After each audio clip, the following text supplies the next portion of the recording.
Akibat kecelakaan pesawat di kawasan Bumi Serpong Damai, Tangerang Selatan, Banten, 3 orang dilaporkan meninggal dunia. Ketiganya merupakan pilot, teknisi, dan seorang penumpang. Pesawat latih milik Indonesia Flying Club diketahui start terbang dari Tanjung Lesung dengan tujuan Pondok Cabe. Menurut Kepala Seksi Operasi Basarnas Jakarta, pesawat hilang kontak pukul 14.43 waktu Indonesia Barat hingga akhirnya diketahui jatuh di kawasan BSD Tangerang Selatan. Pesawat dengan nomor pesawat PKIFP merupakan pesawat Teknam P2006T. Teknam P2006T merupakan pesawat ringan berbahan logam, bersayap tinggi, bermesin ganda asal Italia. Pesawat ini mampu mencapai kecepatan jelajah maksimal 269 km per jam dan jarak tempuh mencapai 2037 km. Kapasitas penumpang maksimal 5 orang termasuk pilot.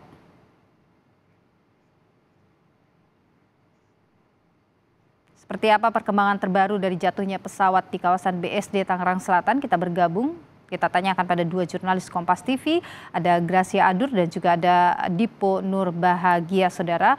Kita langsung menuju ke Gracia terlebih dahulu. Gracia, apakah sudah ada informasi yang Anda dapatkan dugaan sementara dari penyebab kecelakaan ini? Sampai saat ini sudah menunjukkan sekitar pukul 17 ataupun sekitar pukul 7 malam lewat, ini masih belum ada informasi ataupun keterangan langsung yang disampaikan oleh KNKT terkait dugaan sementara mengapa pesawat ini bisa jatuh di kawasan BSD City, saudara. Nah, untuk lebih lengkapnya, juru kamera Bodia Vimala akan menunjukkan situasi terkini saat ini, Nilu.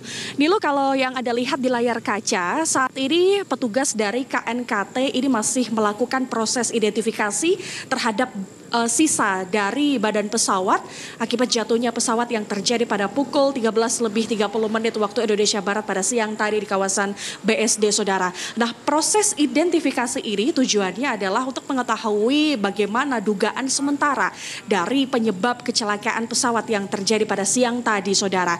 Nah, tadi sekitar pukul 18.30 atau sekitar setengah 7 malam, tadi tim petugas KNKT dibantu dengan damkar dan juga Basarnas sudah melakukan beberapa bagian badan pesawat pemindahan ke dalam truk, saudara. Tadi sudah ada sebagian yang sudah ditaruh, dan kalau yang Anda lihat saat ini ada beberapa badan pesawat yang belum dipindahkan. Kenapa masih belum dipindahkan?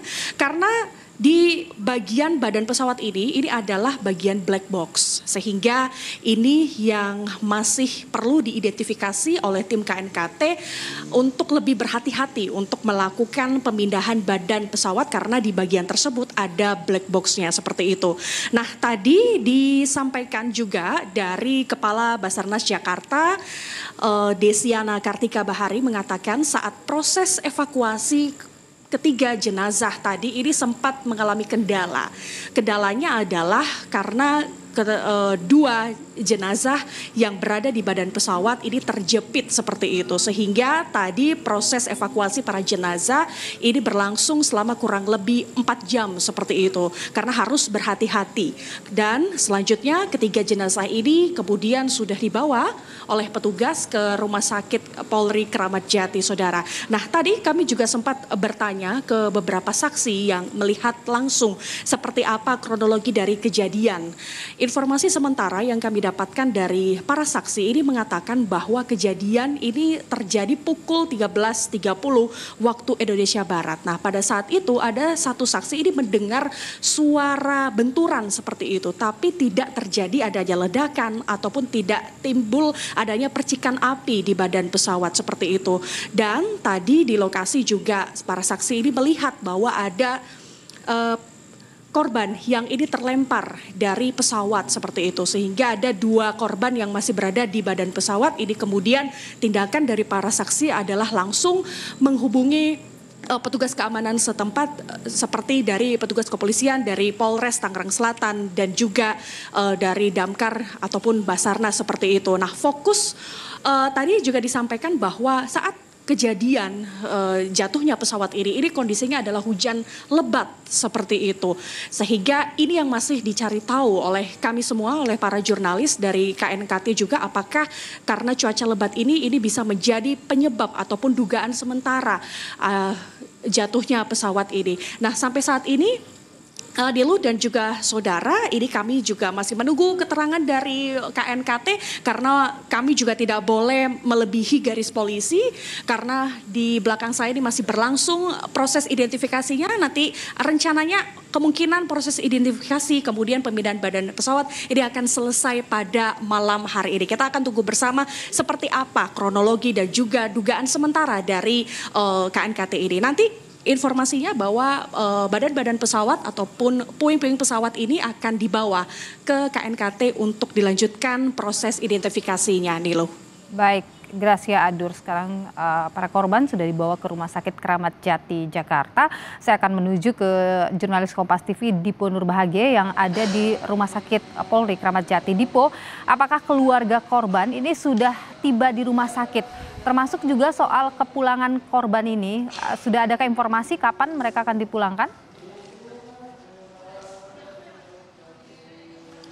Iya, berdasarkan pemantauan kami, pihak dari keluarga ini sudah tiba pada sekitar pukul 6 malam hari tadi, dan saat ini memang sedang berada di dalam gedung forensik untuk kemudian mengikuti nampaknya rangkaian proses identifikasi yang tentu akan dilakukan oleh pihak dari Rumah Sakit Polri Kramat Jati. Tetapi tidak hanya pihak keluarga Nilo, tetapi juga ada pihak juga dari Indonesia Flying Club yang juga tadi kami lihat masuk ke dalam ruangan untuk kemudian dimintai keterangannya oleh pihak dari Rumah Sakit Polri Kramat Jati. Nah, untuk proses saat ini, kalau kita dasari pada statement yang sebelumnya disampaikan melalui jejaring WhatsApp kepada kami, begitu dari Kepala Rumah Sakit Polri Kramat Jati, Brigjen Haryanto, menyebut bahwa saat ini prosesnya adalah proses administrasi. Artinya pihak dari Rumah Sakit Polri Kramat Jati ini memintai persetujuan terlebih dahulu kepada pihak keluarga untuk kemudian memulai proses identifikasi. Nah,